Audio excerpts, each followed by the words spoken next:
So we need to create an if statement based on whether this here should be gained. If it shouldn't, if it's not, then we don't need to do anything. We also need to include this file put content in the IP in this check as well. So essentially what our program's doing is if the IP address is in here, we are not going to do anything. There's no need to increment the counter because it's unique, based on a unique IP. If the IP address is not found in here, we're going to increment the counter, then we're going to add the IP address to this file. So the next time the same user accesses it, the counter.txt will not be incremented, hence the fact it is unique.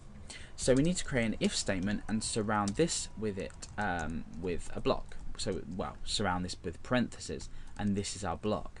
Now we're going to add some more to this block in a moment, but I'm just going to go through the if statement itself.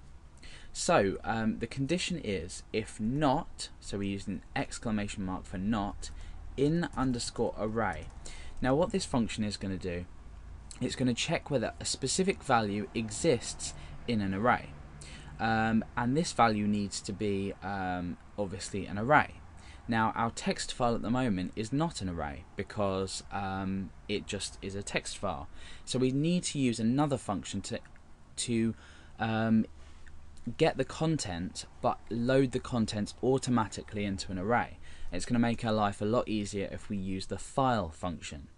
So the first parameter is what we're looking for. Now we're looking for the current IP inside of this IP.txt file. So we've defined IP up here, which I've then put into here. So we're looking for IP, which is the current user's IP, and we're looking for this inside IP.txt. So now what I'm going to do is I'm going to use the file function to define this array. So you can define it elsewhere in your program, but I'm going to be using it in a single line. So we're going to say file, and then in brackets we need to specify two parameters. The first one is going to be the file name itself, which is IP underscore file name. We're looking for the IP inside IP file name, but we're checking if it is in the array loaded using this file function. We're then going to write a comma, and we're going to create a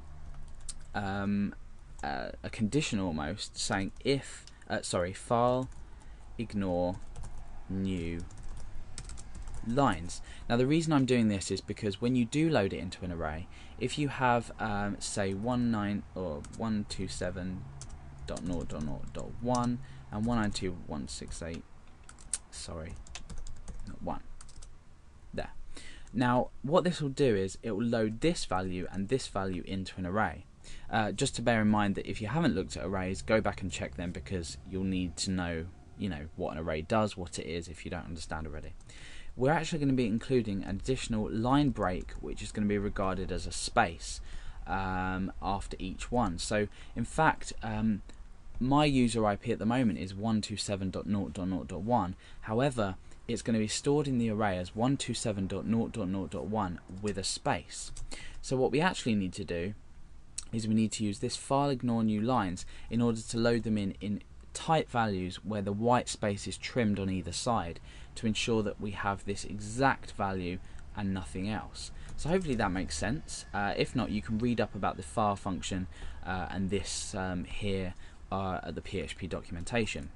So now that we've created this, that's going to only run this block of code if the file does not, if the IP address does not exist inside this file. That's the essential working of this condition.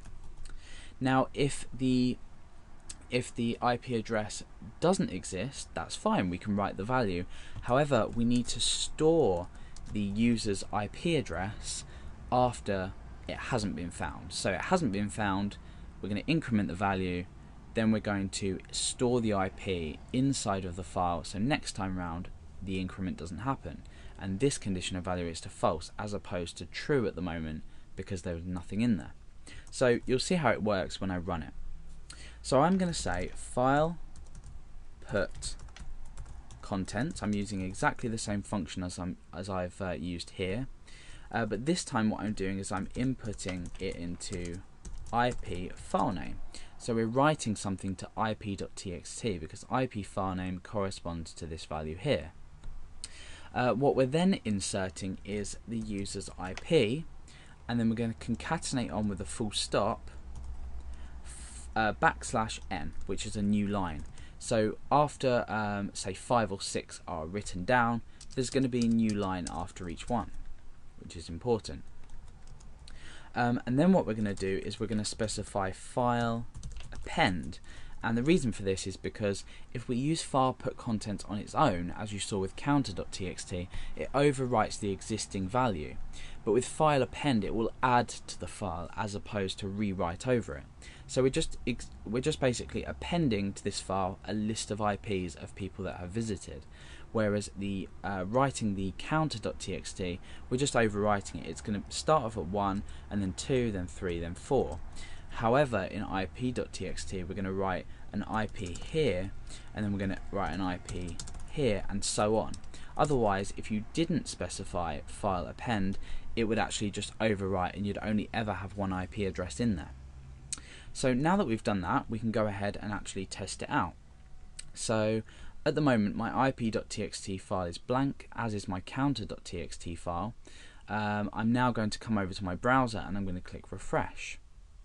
Oh, okay. So we have a few errors here. Let's just pop back and look at the code.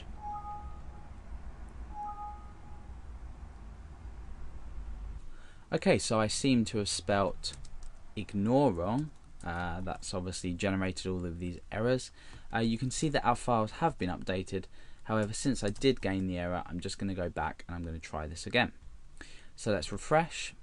No errors appeared. You can see how just because I spelt ignore wrong, we generated 4 errors on the page. So now I'm getting, as I'm coming into my text editor, the ip.txt has been changed. I'm going to reload that, and as is the counter.txt. So if we go over to view ip.txt, you can see my IP address is now written in this file, as well as counter.txt being incremented to 1. So what happens now if I reload the page again? What's going to happen is it's going to search for the my IP inside of this file. If my IP is found in this file, we're not going to run any of this. Hence, we're not going to update anything at all. Both of these text files will not be updated. If another user with a different IP decides to visit the website that this code happens to be on, their IP address might not be listed in. So we will increment counter and we will add a new IP address to ip.txt. Let's go back to our browser, press refresh, come back over to our text editor, and you can see that nothing's been updated. If we go to ip.txt, we've got the same IP, counter.txt, we've still got this value of 1. So you can see that just through this simple check here, and then adding in our IP address and appending it to our ip.txt file, we've actually created a unique visitor counter.